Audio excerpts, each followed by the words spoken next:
Bonsoir, vous allez bien? Je suis content, très content de revenir à Québec parce que moi j'habitais ici avant. J'habitais à Rimouski, c'est vrai. À Gaspésie aussi, comme PA, j'ai habité là. Mais quand j'ai quitté Rimouski, comme ma blonde habitait à Québec, j'ai déménagé ici. J'ai habité là quelques années. Et après ça, il a fallu déménager à Montréal. En fait, je ne voulais pas déménager à Montréal, mais je n'avais pas le choix parce que Radio-Canada m'avait offert la co-animation de l'émission des Kiwis et des Hommes. Vous connaissez cette émission? Oui. Qui est devenue à la fin des mâles et des palourdes royales? Vous avez aimé ça, hein? Je vais vous faire une révélation, OK? Jusqu'à aujourd'hui, OK? Et ne lui dites pas à Francis, mais jusqu'à aujourd'hui, j'ai fait croire à Francis Reddy que tout comme lui, j'avais jamais vu quelque chose d'aussi gros que ça.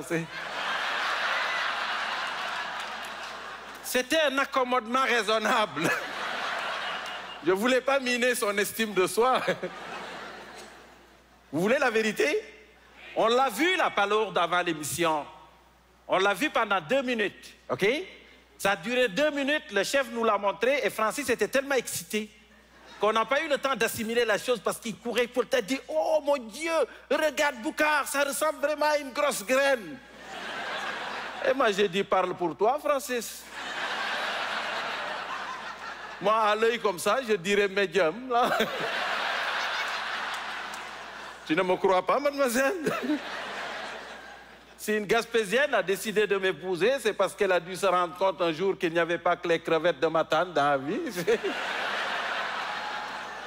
Ok, je change de sujet. En fait, je voulais vous raconter mon départ de Québec vers Montréal. Non, je ne suis pas allé à Montréal, en fait. Je suis allé vers la rive sud. Pourquoi je ne suis pas allé à Montréal? C'est le pont. Je n'ai pas une dent contre la métropole, mais je plains les gens de la couronne qui prennent le pont pour aller boucher des caries.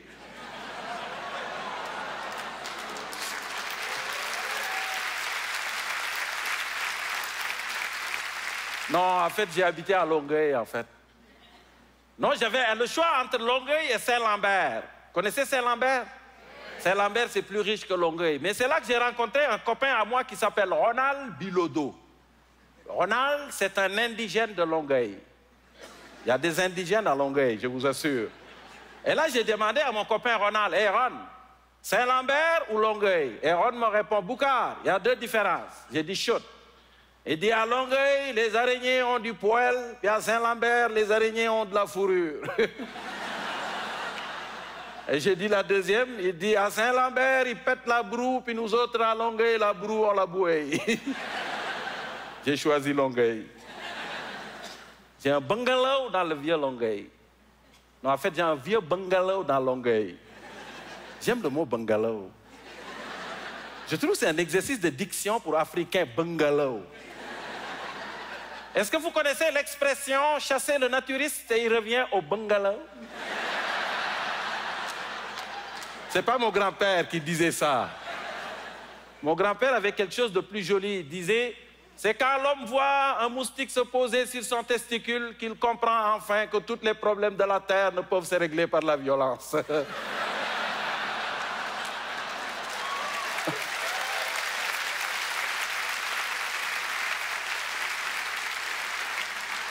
Autrement dit, à l'extérieur du bungalow, l'habit ne fait pas le moine, mais il protège le moineau en gériboire. J'aime ça, gériboire. C'est beau, hein? J'aime ça. C'est mon ami Ronald Bilodeau. Je vous assure, ce type, il a en lui toute la poésie de la parlure québécoise. Des fois, je l'écoute là, 25 ans plus tard, parce que moi, je suis arrivé ici en 91. Des fois, je l'écoute et je me dis, aïe, c'est tellement beau, sa façon. Des fois, ça me déstabilise. Je vous donne un exemple. L'autre jour, ma sœur est venue me visiter du Sénégal. Et ma sœur est venue dans le bungalow. Elle s'installe là, et il se trouve que mon ami Ron revenait de chez le coiffeur. Et donc, il frappe à la porte de la maison et il rentre. Et moi, je lui demande devant ma sœur, Ron, comment ça a été chez le coiffeur? Et Ron me répond, rien qu'à ouer, on voit bien qu'à m'a scrapé la touffe. Rien qu'à ouer, on voit bien qu'à m'a scrapé la touffe. Et là, ma sœur me dit, il parle dans quel dialecte? Je lui réponds, le Longueuillois de Greenfield Park. Ah, et là, je vous assure, là, des fois, c'est tellement poétique que ça dépasse l'entendement. L'autre jour, j'avais une lettre et je voulais poster ma lettre. J'ai oublié de poster la lettre. Et je rentre dans le char de Ronald. Et je dis à Ron, Ron, j'ai oublié de poster ma lettre. Ron me répond, passe-moi les matalamale. J'ai dit, pardon? Il dit, passe-moi les matalamale. J'ai dit, aïe, il dit, matalamale, comment va y aller, par exemple. Et j'ai trouvé ça, j'ai dit, récapitulons, donc c'est passe-moi les matalamale, comment va y aller.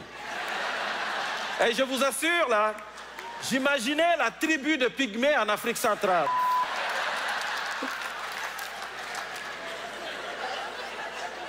On va la faire, OK? Vous avez juste à dire matalamale, et quand je dis matalamale, vous dites comment va y aller. Vous êtes habillés à faire des chansons à répondre? Hein? Donten lariden, matapata limatu, douadi walililam dididou. Passe-moi les matalamale, matalamale. Passe-moi les matalamale. Vous êtes correct.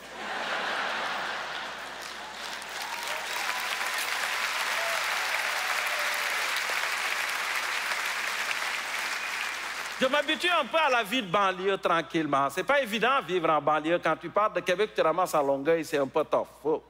Faut s'adapter. Mais l'autre jour, la maison qui est juste à côté de moi était à vendre.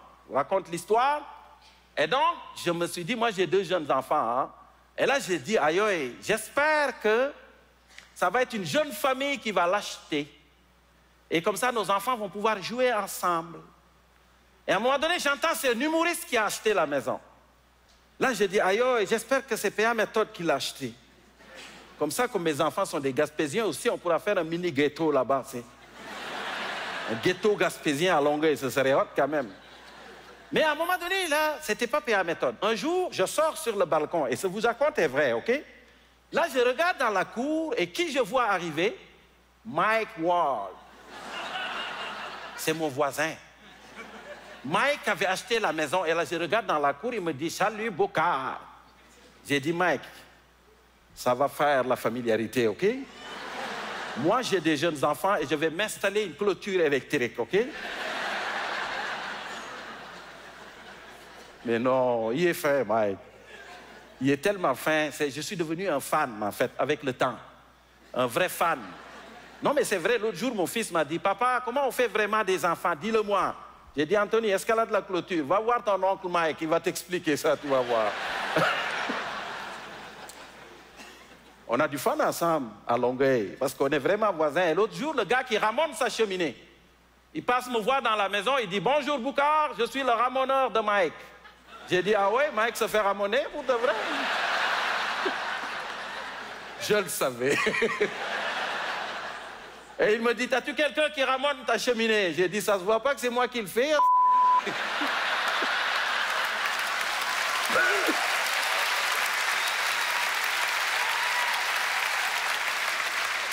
Excusez-moi, je commence à sacrer. Je pense que je fréquente trop Mike Ward. Je vais aller m'excuser auprès de mon grand-père, d'accord? Mesdames, Messieurs, c'était